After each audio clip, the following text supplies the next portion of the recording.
Warning है मेरी, संदेश को जाना दे इसमें जी। और इसका तीसरा भाग है अंतिम दिनों में खुदा की आवाज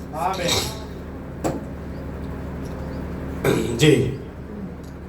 और आज भी कुछ इसी तरह से मैं सोचता हूं कलीसिया वे संस्थाएं डोमिनेशन जी एक बहुत ही लंबे समय से कार्य क्षेत्र में रही है और वे लापरवाही करना शुरू कर रही हैं और प्रभु के काम को अधूरा छोड़ा जा रहा है, जो कि सच्चाई का वचन है। क्योंकि कलीसिया अपने आप में धुंधली दृष्टि हो चुकी है और हमें आज आवश्यकता की खुदा की हमारे बीच में बात करें और वापस लेकर आए। आमीन। और खुदा ने फिर 25 आयत से भाई, और खुदा ने उस समय की आवश्यकता को पूरा करने की प्रतिज्ञा की और वह हमेशा करता है। और आज हमें खुदा की आवाज की आवश्यकता है ताकि हम इस घड़ी की आवश्यकता को पूरा करें और उस समय की आवश्यकता को पूरा कर सके जिसमें हम रह रहे हैं। और उसके इस प्रतिज्ञा करने के बाद हमें पूरे तौर से निश्चित हो सकते हैं कि वे अपनी प्रतिज्ञा को रखेगा।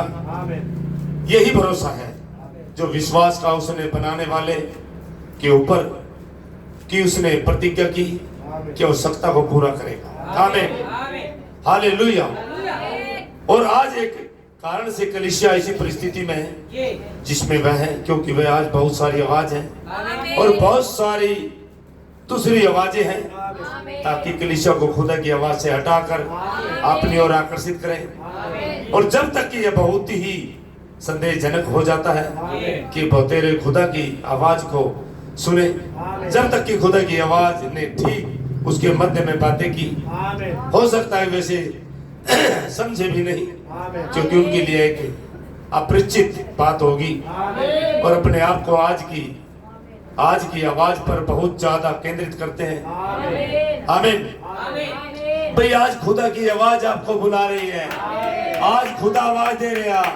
बहुत सी आवाजें हैं संसार में, बहुत सी भरमाने वाली आवाजें हैं जो बहुत ही आवाजें आपको दे रहे हैं, लेकिन आपको एक धीमे शब्द को सुनना पड़ेगा जो खुदा की आवाज है। आज बस उस आवाज को आप सुने और अपने आप को मोड़ ले उस आवाज की ओर। जहां से आवाज आ रही है उस आवाज के प्रति आप निष्ठावान हो सके, आ सके उस आवाज के प्रति, आप उस आवाज के प्रति आपके अंदर प्यास हो। ओ हालेलुया। उस आवाज को सुने। एक दिन हव्वा ने आदम ने उसने क्या कर रहे हैं, खुदा की आवाज नहीं सुन रहे हैं, वो अपनी अपनी आवाजें दे रहे हैं, आप अपनी आवाजें सुना रहे हैं। और भाई सच तो ये है, लोग, मैं तो डोमिनेशन के बारे में नहीं कहता, मैं इस संदेश वाले लोगों को चेतावनी देता हूँ। मैं भाई हूँ आपका, शायद मेरे रवैये से आप खपा हो, मेरे जो कहने का मतलब है, लेकिन मैं ऐसा नहीं हूँ। लेकिन मेरी बोली भाषा ये नेचुरल है और मैं बढ़ती नहीं बढ़ाता। मैं की बात कहना चाहता हूँ आप लोगों को, आज आप खुदा की आवाज को सुने।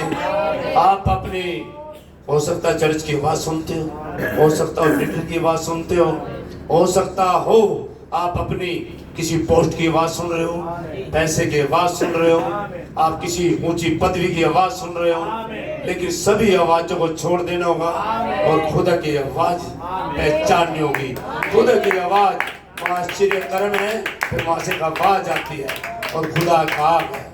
भाई अगर आप आज उसकी आवाज को सुन के और अपने मनों को कठोर ना करें, लेकिन जिस तरह उन लोगों ने एक दिन अपने मनों को कठोर किया था और वो विश्राम में प्रवेश नहीं कर पाए, इसी तरह संतो आज उसकी आवाज को सुने और अपने मनों को कठोर ना करें, क्योंकि रास्ता खुला लेकिन रास्ता ये बंद होने जा रहा। इसी 26 में रैप्चर है, बहुत ही संदेशों में बोला गया और इसीलिए बोला गया किसी को तो जलन हो, कोई तो जले, किसी को तो लगे। देखिए अगर आपको किसी को लगती है बातें तो आप देखते हो, आके सवाल करते हो। मैं ये कह रहे पूरे वर्ल्ड में, पूरे संसार में, खुदा पानीपत में ये हजम नहीं होती। लेकिन एक दिन बेतलम में भी हजम नहीं हुई थी।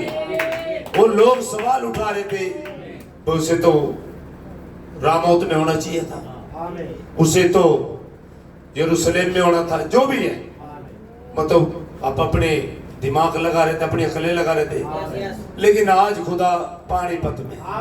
अब ये कैसे हजम होगा? एक दिन खुदा, भाई देखिए वहां होरेब पर्वत पे था, वहां का समय था। आज होरेब पर्वत पे आप जाओगे, वहां आपको खुदा नहीं मिलेगा। खुदा सर्वव्यापी है, लेकिन खुदा एक पुरुष भी है। खुदा यहाँ पे है, आमीन। उसका चुनिया स्थान है। खुदा होरेब पे नहीं मिलेगा। अगर आज आप कंटेकी में जाओगे, वहाँ खुदा नहीं मिलेगा, क्योंकि वहाँ पे नबी उसका वो जा चुका। एक समय पूरे संसार में खुदा की नजरों में वो धर्मी था।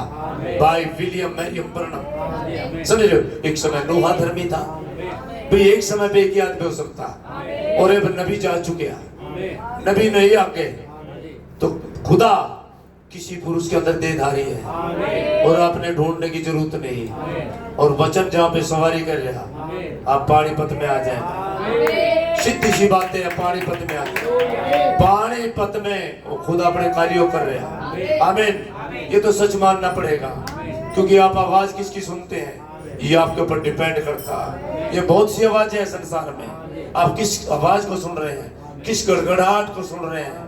क्या आज आप खुदा की आवाज को सुनते हो? आपके कान बहरे तो नहीं है, आपकी आंखें धुंधली तो नहीं है? अगर वो सुरमा लगे आंखों में, अगर वचन का सुरमा लगे, खुदा किसी ऐसे मनुष्य को खड़ा करेगा जो कोई झोला छाप होगा, जो कह भी नहीं जानता होगा। खुदा ऐसे मनुष्य को इस्तेमाल, जो निडर होगा, जो वचन के साथ अडिग खड़े होगा, खुदा ऐसे मनुष्य को इस्तेमाल करता है। आज जो पानीपत में आया हुआ, आज ये बातें हजम नहीं। अरे मत ढूंढो यार, मत ढूंढो कहीं पे, खुदा पानीपत में। ये सीधा शब्द है। अगर मैं ज्ञानी होता तो मैं ज्ञान से उसे समझाता, लेकिन नहीं भाई, मुझे समझाने की जरूरत नहीं। मैं जैसा भी खुदा ने मुझे दिया, मैं ऐसे सीधे बता रहा। खुदा की आग यहाँ पे है, सच्चे भी पे है खुदा यहाँ, वो हकीकी खुदा यहाँ। फिर क्यों नहीं आप विश्वास करते? क्या यही पवित्र आत्मा, सत्य का आत्मा, खुदा का आत्मा, क्यों जिंदा खुदा, हकीकी खुदा यहाँ पे है, आमीन। भाई खुदा की आवाज को सुन के आप अपने कानों को कहीं और ना लगाएं, खुदा की ओर लगाएं, आमीन। तो गॉड ब्लेस यू। समझ रहे हो, मैं संस्थाओं की बात नहीं कर रहा, ये रिकॉर्ड भी होना चाहिए भाई, ये जाना भी चाहिए भाई सभी के पास। और मेरा मतलब वो नहीं है जो आप समझ रहे हो, मेरा मतलब ये है कि आपको क्या पता आज इस समय में खुदा कैसे बात करेगा, किस आदमी से बात करेगा, कौन हो वो आदमी, आप पहचान करें, आत्मा की परख करें। इतना मतलब आज का समय का वचन, आज के मौसम का वचन, आज के मौसम के खुदा को पहचाने, आमीन। यीशु मसीह कल आज युगानुयुग एक सा है, जैसे काम पहले करता तो आज भी करता है। नूहा की लोग बहुत ही कमियां देखते थे, नूहा के ऊपर लोग ठट्ठे करते थे, मजाक करते थे, हंस रहे थे, लेकिन एक दिन जल भरने ने आके पूरे संसार को डुबो दिया, लोप कर दिया। क्योंकि जो लोग मजाक कर रहे थे, कोई लोग उसी जल में डूबे, उसी जल ने नूहा को बचाया था, आमीन। तो भैया उन्हें चेतावनी पाई खुदा की ओर से, और जो आज्ञा उसे मिली थी, उसने खुदा की आवाज को सुना, खुदा की आवाज सुन के और खुदा के मार्ग पे चल दिया, जिसके बनाया हुआ रास्ता था, आमीन। इसी तरह भाई अब तमाम सभी हैं कि आपको लगता नहीं कि आपको ये वीडियो भी नहीं पता लग रही, क्या यहाँ क्लिप बन रही है, ये वीडियो बन रही, इसी साल में रैप्चर है, इसी साल में तब तबाही शुरू हो जाएगी, तबाही। आप बड़े बड़े प्रचारकों को सुनते हैं, बड़े बड़े आप भविष्यवाणी सुनते हैं, यहाँ कोई भविष्यवक्ता नहीं, यहाँ एक ही भविष्यवक्ता हो, खुदा। खुदा भविष्यवक्ता से बड़ा है, वो खुदा है, समझ रहे हो? जो उसने कहा 3 साल का टारगेट दिया था 23 से, तो या तीसरी साल पूरी होने लगी, अभी कुछ महीने बकाए हैं। और भाई कुछ तो लोग ये कह रहे हम तो महीने लिख रहे हैं, अबे मूर्ख लिख के क्या करेगा, फिर कष्टकाल में जाएगा तू, जिसके लिख रहा महीने चला जाएगा, फिर क्या करेगा, तुझे मौका नहीं मिलेगा। एक बेवकूफ जिसे कहते हैं, जिसे पता ही नहीं है, हाइब्रिड, ऐसे ऐसे लोग को कह रहा भाई पंख चमक गया, आजा पंख दिखा दूं, यहाँ पंख जमे हुए हैं, पंडित लोग क्या बोलते हैं, ऐसे ऐसे मतलब हाइब्रिड लोग हैं, उन्हें पता ही नहीं कलाम का, उन्हें पता ही नहीं खुदा की आवाज का। जिनको पता ही नहीं है वो रिले में बह रहे हैं, समझ रहे हो? वो बहाव है, बहाव में तो ईंट पत्थर लकड़ घास फूस सब बह जाता है, लेकिन खुदा का जन विपरीत चलता भाई। वो किसी की नहीं सुनता और सिर्फ अपने खुदा की सुनेगा। आमीन, हालेलुया। God bless you.